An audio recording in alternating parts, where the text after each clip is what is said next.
Hello and welcome to Storytime with Chief Cassidy. I'm Michael Cassidy, the Chief of the Holliston Fire Department.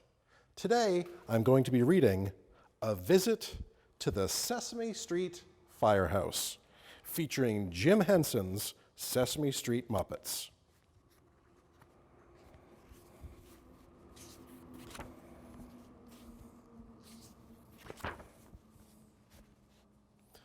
One day, Big Bird, Ernie, and Grover came running into Mr. Hooper's store, all out of breath.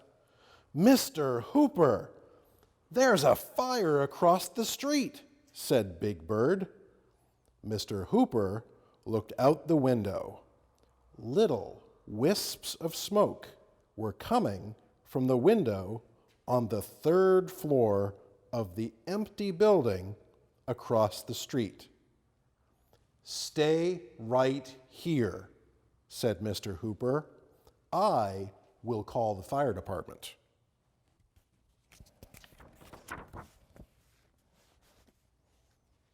When Mr. Hooper's call came, the firefighter at the desk sounded the alarm. All the firefighters in the firehouse stopped what they were doing. Some were polishing the trucks. Some were making a snack. Some were taking naps. The alarm woke them up. They slid down the fire pole and quickly put on their firefighting clothes. They were ready, and so was Hydra, the fire dog. One of the firefighters ran outside to stop the traffic. "Okay, all clear," he called. The siren blared, and the fire trucks roared out of the firehouse. In a few minutes, the pumper truck, followed by the hook and ladder truck, came tearing down Sesame Street. The driver of the pumper truck connected a large hose to the fire hydrant, while 3 firefighters ran into the building to see how far the fire had spread. In seconds, they were back. "There's too much smoke to go upstairs. Get the ladder." The firefighters on the hook and ladder truck put the ladder up to the 3rd floor window, where the smoke was now pouring out. A firefighter quickly put on a special mask and air tank to protect himself from smoke and climbed up the ladder. Smash! He broke the window and pointed the hose inside. Water sprayed into the smoky room. Slowly, the smoke began to clear. Other firefighters went into the building with more hoses. At last, the fire was out. When Mr. Hooper said it was safe, Big Bird, Ernie, and Grover went across the street to thank the firefighters. Then Big Bird saw the firefighter wearing his special mask. "Help!" screamed Big Bird, and he ran to hide behind Grover. "Don't be afraid," said the firefighter. "This mask keeps me from breathing in too much smoke. And underneath every mask is a friendly firefighter. See?" He took off the mask and smiled at Big Bird. Then he had an idea. "How would you and your friends like to visit the firehouse tomorrow?" Everyone said yes, all at once. The next day, Big Bird, Ernie, and Grover went to the firehouse. The chief was ready to give them the grand tour. The firehouse is like a second home for us, said the chief as he took them upstairs. "We make our meals here, and we eat here." "This looks like a living room," said Ernie. "It is," said the chief. "We can read a book, relax, or even take naps here. That's why we have cots. Sometimes firefighters work all day and night without going home, and they need to take naps. But the most important thing we do when we're not fighting a fire is clean and test the equipment." "Firefighters wear special clothes called turnout gear," said the chief. "Our rubber pants snap onto our boots so we can jump into both very quickly. Every firefighter wears a helmet and rubber coat and gloves. Sometimes we have to wear a fireproof rescue suit to save people. If there is a lot of smoke, we carry an air tank and mask in case we need it to breathe." "Oh, I saw one of those yesterday," said Big Bird. The chief let Ernie try on a turnout suit. "I'm a spaceman," said Ernie. "That's right, Ernie," said the chief. "There is space for 3 of you in that suit." Everybody laughed. Then the chief showed them a big coil of hose. Every fire truck carries a hose to put out fires. Sections of hose are screwed together to make one very long hose. Our truck has a hose that is more than 5 blocks long. When it is full of water, it is very heavy and will not bend.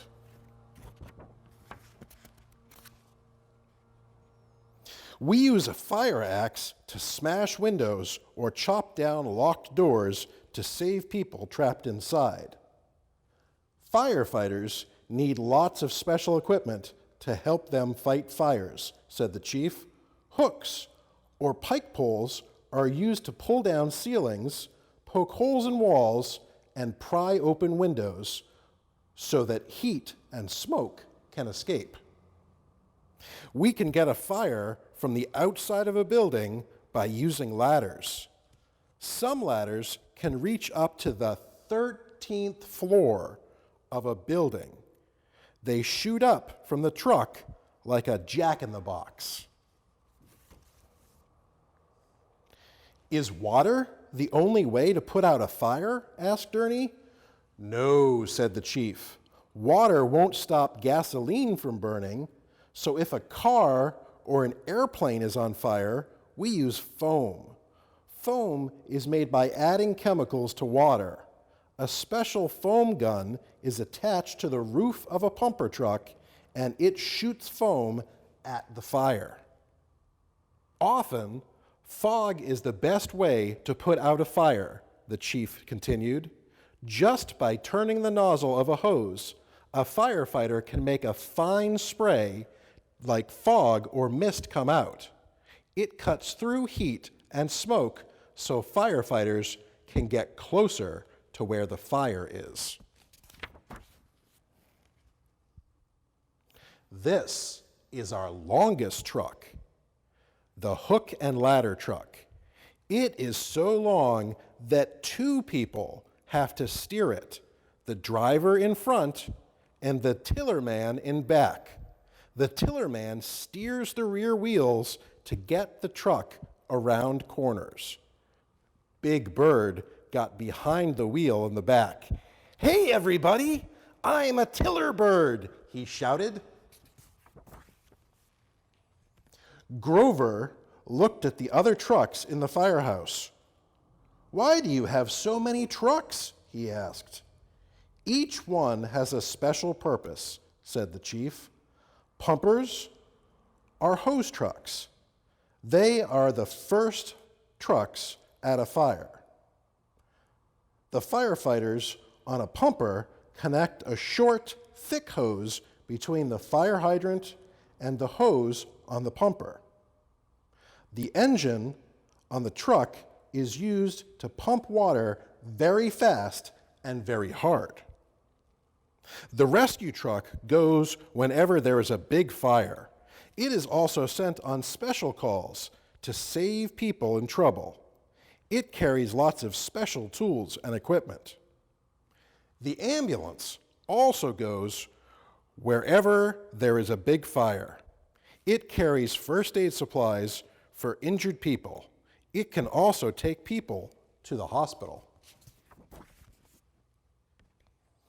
My cousin Fred lives in the country, and he doesn't have a fire hydrant near his house. What would happen if his house or barn was on fire? Asked Ernie. That's a good question, said the chief. When there is a fire in the country, firefighters use a special truck called a tanker pumper. It carries its own water supply in a giant tank. Firefighters can also use ponds, streams, lakes, and even swimming pools to provide water to wet down barns and homes. What if there's a fire on a boat? Asked Ernie. A fireboat is used to fight fires on ships and docks and in buildings along the waterfront. It fills its hose by pumping water right out of the river or bay. Grover had a question too. How do you fight forest fires? We fight them on the ground with small fire trucks called forestry trucks. Forestry trucks carry their own water tank, pump, and hose. We also fight forest fires from the sky. You mean firefighters can fly? Said Big Bird. The chief laughed. No, but planes can. We fly very low in airplanes or helicopters and spray water and chemicals to put the fire out. Wow, you sure do have to know a lot to be a firefighter, said Big Bird. And you must be so strong, said Grover. Can I be a firefighter when I grow up? Asked Ernie. If you can pass the test, the chief said. In the meantime, there is a lot you can do to prevent fires. Every home should have a smoke detector. If a fire starts when you are asleep, an alarm will wake you up so you can get out safely and call the fire department. Don't play with matches, ever. And don't play with the knobs on the kitchen stove. Don't play near electrical heaters. Ask your parents to write down your local fire emergency phone number and tape it to the wall near the phone. That's what Mr. Hooper did, said Ernie. Finally, it was time to go home. Ernie, Grover, and Big Bird thanked the chief for letting them visit. I'll tell Bert all about the fire station, said Ernie. I'll tell Snuffy all about the hose. It looks a little like his snuffle, said Big Bird. I will tell my mommy about everything, said Grover. Then they shook hands with the chief. Hydra wanted to shake too. Everybody waved goodbye. For Storytime with Chief Cassidy, thank you for watching.